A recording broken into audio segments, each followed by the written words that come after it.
Hello everyone, Radhe Radhe. कैसे हैं आप लोग? आई होप आप लोग बहुत अच्छे होंगे और अपने आने वाले एग्जाम की तैयारी भी बहुत अच्छे से कर रहे होंगे।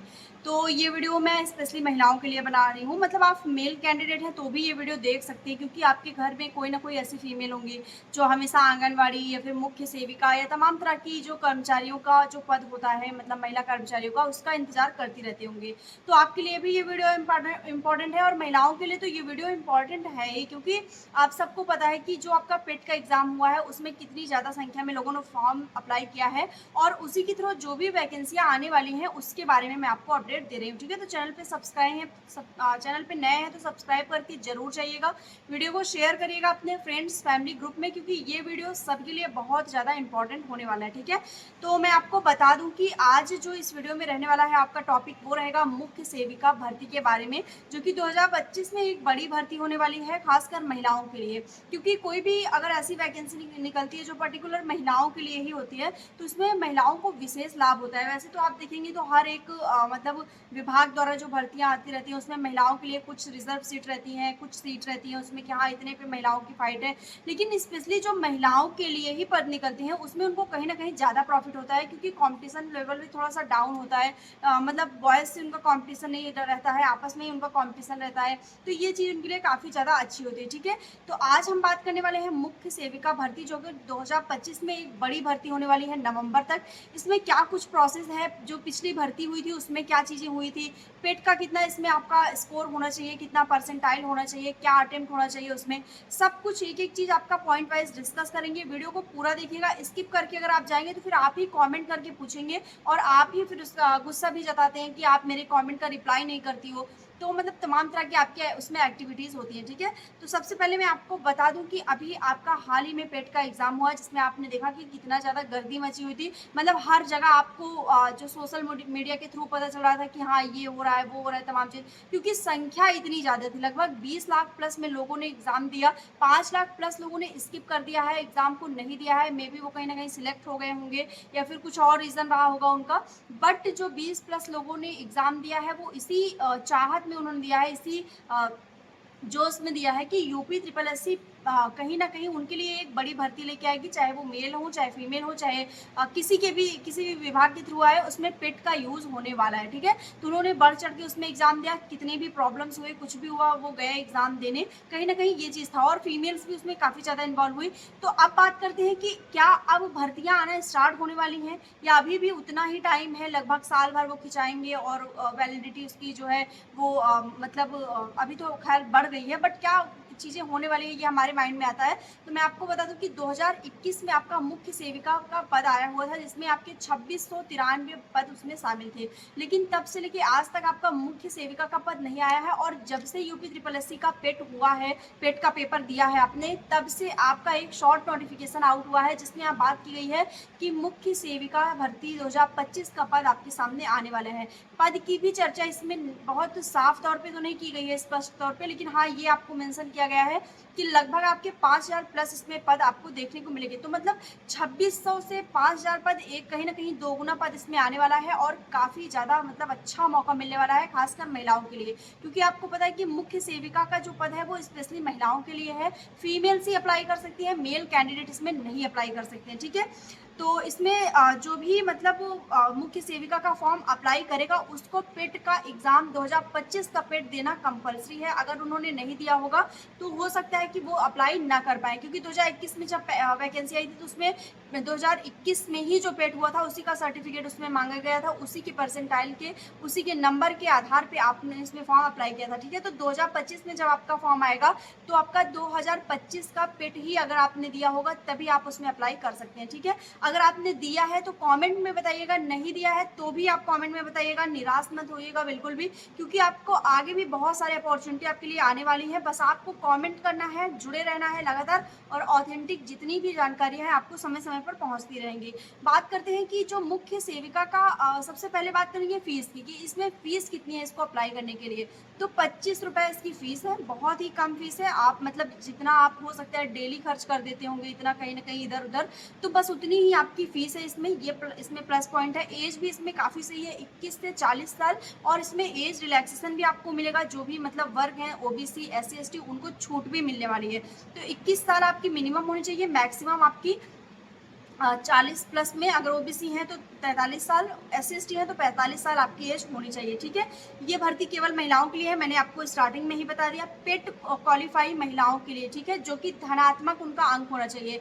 ये इसमें पॉसिबल नहीं होता है, पता जैसे आप बोलेंगे कि मेरा इतना परसेंट है तो क्या मैं अप्लाई कर सकता हूँ, ये हम इसलिए नहीं बोल सकते हैं क्योंकि जो लास्ट कट ऑफ आपकी बनती है वो पेट के नंबर के आधार पर नहीं बनती, वो आपके जो लिखित परीक्षा होती है उसके आधार पर बनती है, ठीक है। अब लिखित परीक्षा का नाम सुन के आप लोग डरिएगा बिल्कुल मत, क्योंकि बहुत ही आसान सा सब्जेक्ट होता है, बहुत ही आपका, अगर मैं बात करूँ तो ना सामान्यतः वो आपका टॉपिक रहता है जो आमतौर पे हम रेगुलर मतलब जानते हैं, समझते हैं। इंटरेस्टिंग टॉपिक जो रहती है घरेलू संबंधित या जो सामाजिक स्तर पे मानसिक शारीरिक वैसे संबंधित उसका पाठ्यक्रम होता है, ठीक है। उसमें मैं आपको आगे थोड़ा सा एक्सप्लेन करके बताऊंगी। तो इसमें आपका मैंने बताया कि केवल महिलाएं अप्लाई कर सकती हैं। महिलाओं में अभी जो 2021 में जो सब्जेक्ट्स थे वो थे समाजशास्त्र होने चाहिए आपका ग्रेजुएशन में, या फिर आपको पोषण से संबंधित कोई विषय होना चाहिए, या फिर आपका जो होम साइंस है वो होना चाहिए। अगर ये सब चीज़ नहीं है तो आपका सामाजिक कार्य का कोई भी अगर विषय है ग्रेजुएशन में, ग्रेजुएशन आपने किया है तो आप इसमें अप्लाई कर सकते हैं। लेकिन मैं आपको एक चीज़ बता दूँ कि हो सकता है कि 2025 में नियमावली थोड़ा बहुत चेंज हो जाए, ऐसी थोड़ी बहुत आशंका है। रीज़न ये है कि आपने देखा कि LT ग्रेड वैकेंसी जो कि ट्रेडिशनल रूप में चली आ रही थी, लेकिन उसमें भी चेंजेस आपको देखने को मिला। GIC जो कि चली आ रही थी सदैव ऐसे ही, उसमें भी आपको चेंजेस देखने को मिला। तो और आने वाला जो TGT PGT है उसमें भी आपको बदलाव देखने को मिलेगा, ये अभी से ही उस पर चर्चा चल रही है।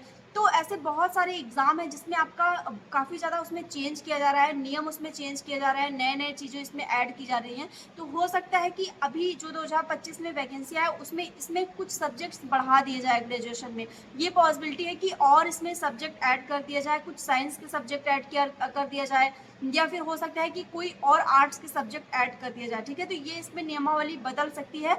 अभी मैं आपको ये 2021 पे जो नियमावली थी जिसमें आपका ये योग्यता रखी गई थी उसके आधार पर मैंने आपको बताया कि 2021 में समाजशास्त्र, सामाजिक कार्य, होम साइंस, पोषण, इन सब विषयों से अगर आपने ग्रेजुएशन किया था तो आप इसमें अप्लाई कर सकते थे, ठीक है।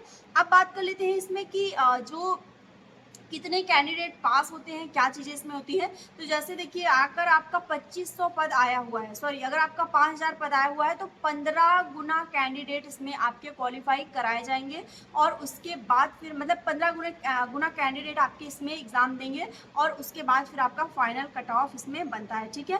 पोस्ट भी मैंने आपको बता दिया कि 5000 प्लस में पोस्ट आने वाली है, 1/4 की आपकी माइनस मार्किंग इसमें होने वाली है, और आयु छूट भी आपको मिलने वाली है। तो मतलब आपको कई इसमें प्रॉफिट, कई सारी चीज़ें इसमें आपको मिल रही है। तो इससे बड़ी बात क्या हो सकती है। आप बात कर लेते हैं कि इसमें आपका पाठ्यक्रम क्या होगा, क्योंकि आप सबको पता है कि सिलेबस कितना ज़्यादा मैटर करता है। जब तक आप प्रॉपर किसी सिलेबस की तैयारी नहीं करते हैं तब तक आप उस एग्ज़ाम को क्वालिफाई नहीं कर सकते हैं। आपको सिलेबस बहुत ज़रूरी है पता होना। तो मैं आपको मोटे तौर पर एक सिलेबस बता देती हूँ, अगर आप बोलेंगे तो मैं एक्सप्लेन करके इसको बता दूंगी, लेकिन अभी मैं आपको एक मोटे तौर पर सिलेबस बता दूँ कि ये आपका सिलेबस पूरा आर्ट साइड पे मतलब डिपेंड है। अगर आपने ग्रेजुएशन में होम साइंस अच्छे से पढ़ा है, सामाजिक कार्य अच्छे से पढ़ा है, या पोषण अच्छे से पढ़ा है, तो फिर आपको इसमें बहुत ज़्यादा मेहनत करने की ज़रूरत नहीं पड़ेगी, क्योंकि आपका जो पहला इसमें पॉइंट रहता है वो है भोजन से ही संबंधित। जितने भी न्यूट्रिशन होते हैं जैसे पोषण हो गए, मतलब जो भी पोषण होते हैं, कैल्शियम, विटामिन या जो वसा, कार्बोहाइड्रेट्स, जो भी इसमें तत्व होते हैं उसके बारे में आपको पढ़ना होगा। बालक एक है तो उसके विकास के बारे में आपको पढ़ना होगा। गर्भवती महिलाओं का कैसे क्रमिक विकास होता है, कैसे पर मंथ उनकी मतलब नवजात शिशु का जो बढ़ना होता है, या गर्भ में उनके जो बच्चे का पालन होता है वो चीज़ें कैसी होती हैं। इसमें घरेलू हिंसा में क्या क्या चीज़ें हो सकती हैं, क्या उसमें सुधार हो सकते हैं, उन्मूलन कैसे हो सकता है, ये चीज़ें इसमें। जनगणना में क्या हो सकता है, जनसंख्या में क्या हो सकता है, जनसंख्या का पर्यावरण पे क्या असर है, ये सारी चीज़ें। मतलब आपको समझ में आ रहा होगा कि जो इसमें पॉइंट पाठ्यक्रम में जो टॉपिक है वो कितने ज़्यादा इंटरेस्टिंग और कितने ज़्यादा आपके सामाजिक स्तर से जुड़े हुए हैं, ठीक है।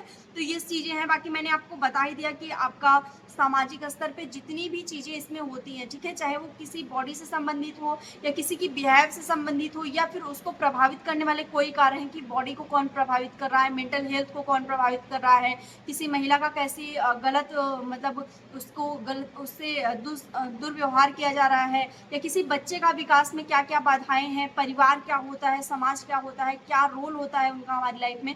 तो पूरा आपको समझ में आ रहा होगा कि ग्रेजुएशन में अगर आपने होम साइंस या समाज शास्त्र आपने पढ़ा है तो फिर आपको बहुत ज़्यादा डीप स्टडी करने की ज़रूरत नहीं है। ठीक है, तो क्या आप इसमें फॉर्म अप्लाई करना चाहते हैं? आप लोग कमेंट करके ज़रूर बताइएगा, पॉजिटिव कमेंट करिएगा। आपके एक कमेंट से मुझे बहुत ज़्यादा फ़र्क पड़ता है।